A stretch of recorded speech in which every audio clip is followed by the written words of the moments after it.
Okay guys, let's talk about this because I believe this is quite alarming. And syempre sa mga EDSI fans, kalma, wag masyadong praning, 'di ba?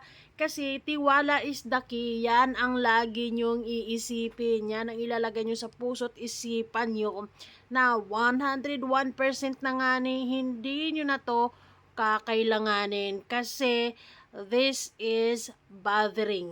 'Di ba? This is alarming and hindi to fair para kay Beyonce or kay Patrick, 'di ba? Because it's kinda giving human CCTV alert, 'di ba?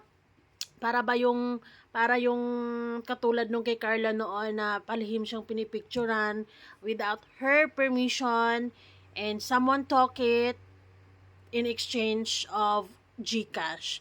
It's a big no-no. Dapat alam nyo na to na hindi to maganda at dapat hindi to mangyari. 'Di ba?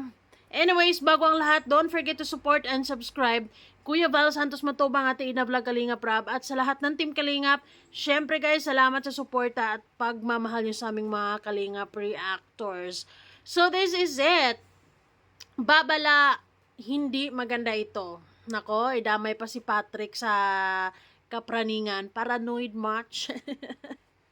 At dapat talaga hindi to tatanggapin ni Patrick in the first place kasi kapag tinanggap ni Patrick yung mga ganitong offer ay hindi maganda, 'di ba?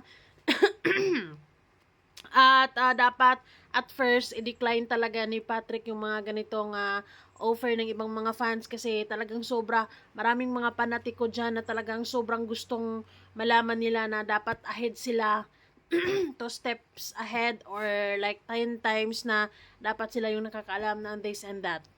At masigurado yung satisfaction nila na walang iba. 'Di ba? Anyways, ang post dito, ang sabi, sino kaya yung EDSI supporter or supporters ang nagsisend ng pera through GCash kay Patrick kapalit ng paghingi ng pictures at pag-update niya kay Beyonce. Huh? It's a big question mark. The who? Pero sana ay hindi na to tatanggapin ni Patrick yung mga ganitong offer because it's so childish, 'di ba? Parang praning 101%. Kung sino ka man, baka pwedeng bigyan mo naman ng kalayaan o respeto si Beyonce. Hindi na po siya nursery or kindergarten para bantayan mo siya. Hihingi ka ng update, baka in the end, ikaw or kayo lang din ang magiging basher or bashers ng bata. True. 'Di ba? At dapat talaga sa mga fans ng NC, umabot na tayo ng 82 episode, magi-83 na, bakit hindi pa rin tayo makalma? 'Di ba? Dapat kalmado na tayo. Dapat ano na ba? Wala nang kaba. Kasi paano ka magi-enjoy? Paano mo mararamdaman yung 100% kilig kung lagi mong iisipin ang nega, nega, nega, nega? Dapat walain na to sa sisteman yung lahat, guys. Nako naman. Okay? So, sana be matured enough at magtiwala lang talaga kay Beyonce. Wala siyang gagawing kung ano-ano man doon. Mag-aral siya ng mabuti doon at walang iba. 'Di ba? Sinabi na nga ni Edwin yan eh. Hindi na kailangan bantayan dahil loyal naman yan siya kay Kalingap Ido. Okay, guys?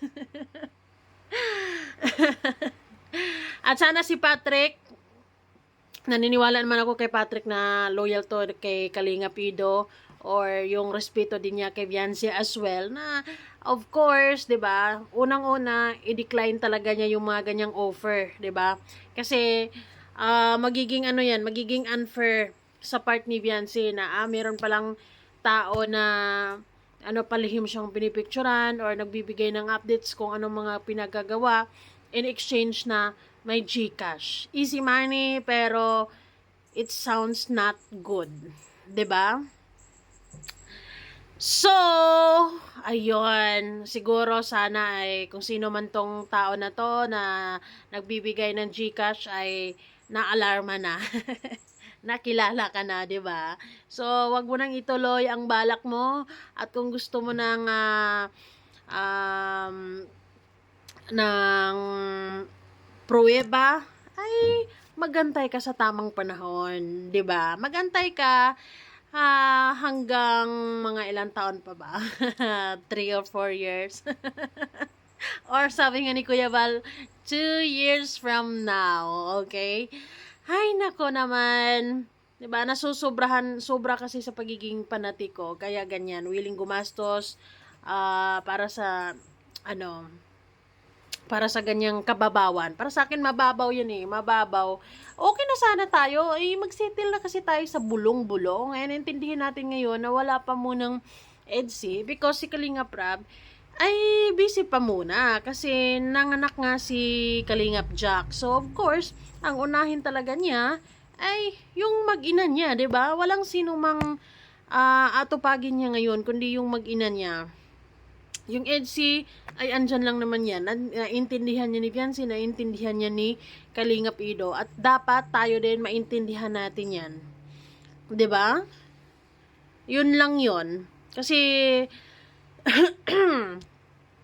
ano lang, kalma lang.